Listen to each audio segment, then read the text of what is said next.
day, we were in class. I was in band at the time, and the classroom phone rang, and the teacher went and he answered the phone. He got really serious. He got this really concerned, shocked look on his face, and he hung it up and he turned to us and he said, "Everybody sit down, be quiet. The bell's going to ring in a couple minutes. You're going to stay seated." And then he went over to the doors and he locked them. First, some of us were like, well, is it a bomb threat? Because we used to get bomb threats all the time, but then we realized that doesn't make sense because when we get a bomb threat, they evacuate us. And then we're like, is there some type of killer in the school? Is there a weather alert? The teacher wouldn't answer any questions. He was told not to. And the bell rang. We all stayed seated and we sat there for a really, really long time. And then the next bell rang, which means a whole other class period had passed, and still he said stay seated. And I can't tell you how long we were trapped in this room and nobody was telling us what was going on. Never had a situation like this, and we had practiced so many drills, if there's a bomb, we all go to the band lot. If there's a tornado, we all go to the basement. If there's a fire, we take these exits on this side. We always had a plan, and this was just something that we had never planned, and nobody was telling us anything. So eventually, they're texting their parents and calling their parents, and they're saying, "Do you know anything about this?" And the parents are all freaking out, and now it's like an ordeal. Some of the parents started listening to the police scanners, and it was getting back to us that there were ambulances outside of our school, and we're just like...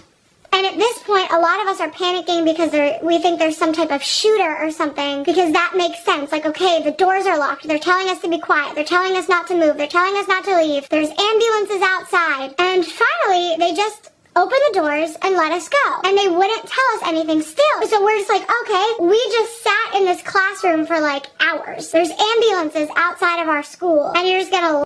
room for like hours. There's ambulances outside of our school and you're just gonna let us go to our next class? So you can probably tell by the title of this video what happened. A girl died in class during school hours. And here's the story on that. So earlier in that day, around like first, second period, somebody sold her a bunch of Oxycontins. She, during school, took all of them. She ended up going to her 7th period class at 3rd period, and she walked in and the teacher was like, "Honey, what are you doing here?" And she said, "Oh, I'm here for class." And the teacher was like, "You're not here until later, honey. It's only 3rd period." And I wasn't here for this, but supposedly when she walked away, she said to somebody else, "Oh, she's on something," or "She's drunk," or something. But it was obvious that she was on something. So she went a couple classes later and she put her head down on the desk. She was sleeping, and she was just kind of one of those students who, you know, showed up late and slept in class. Obviously didn't show a ton of interest in her. He was an amazing teacher. He was a caring teacher, but he didn't